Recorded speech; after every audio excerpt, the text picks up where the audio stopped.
Hello all, welcome back to Encouraging Words for School Counselors, the weekly 5-minute mini podcast of stories from school counselors about school counseling. I'm Matt Fleck with Inspire Success. We have mentioned several times this school year that little things can sometimes make a big impact. This week, though, a little different take, with a story about some things that may appear big but aren't. Inspire Success's Kelly Dunn, who was an elementary and middle school counselor for many years, says sometimes we make things bigger than they need to be, a maxim illustrated quite nicely by an ear-splitting encounter Kelly had with one of her 5-year-old kindergarten students. Her communication was slightly delayed, which isn't unusual really for kindergarten, but she would get frustrated in class and would just start screaming at the top of her lungs, just screaming solidly, just not stopping. So as my job as a counselor, I had to remove her, or they would bring her down to me from the classroom to my office. And the first couple of times this happened, we ended up calling her mom, because that's what had been done before. Our principal, who was great, he really didn't know what to do or how to handle it. So he would end up calling the mom would come and pick her up.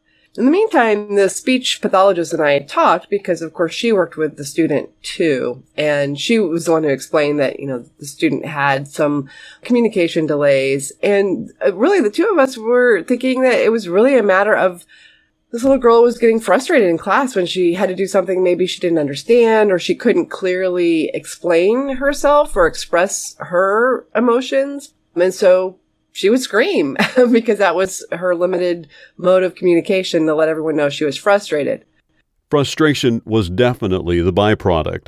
The child's mother had taken her daughter to be evaluated, and they were discussing the possibility that she may be bipolar. But the school's speech pathologist and Kelly said, let's wait a minute. This may not be as big an issue as it seems.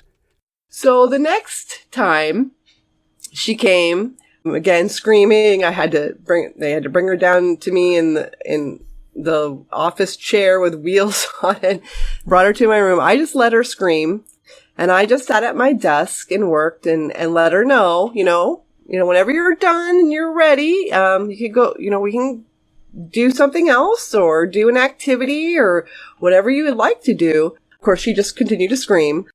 The media specialist in the next room, teaching a class, knocked gently on Kelly's door just to check to make sure everything was okay. Kelly assured her everything was fine, even though the screaming continued.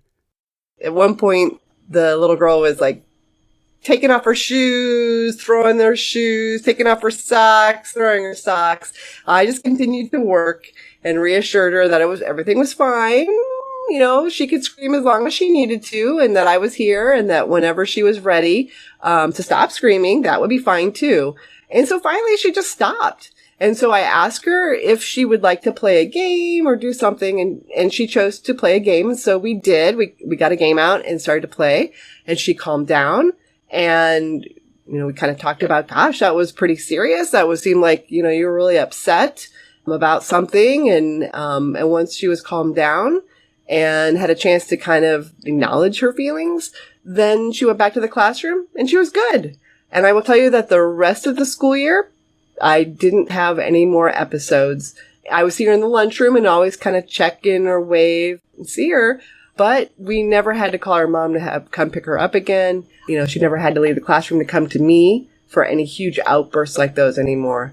So I think, again, it was just a matter of stepping back and thinking about, what was going on and not making it into a huge deal, not having to diagnose or figure out it was something bigger than it really was. The student had learned a behavior to deal with her frustration that was highly effective, even if it bothered everyone around her. She had made that connection between I could have this huge outburst and then I could go home, and whatever was frustrating her in the classroom, she didn't have to deal with it. Whatever work was being asked of her, she could, I don't want to say get out of it, but that was the only way that had worked for her, was that she could be taken out of the classroom and then go home. So we were able to kind of break that routine and start a new routine.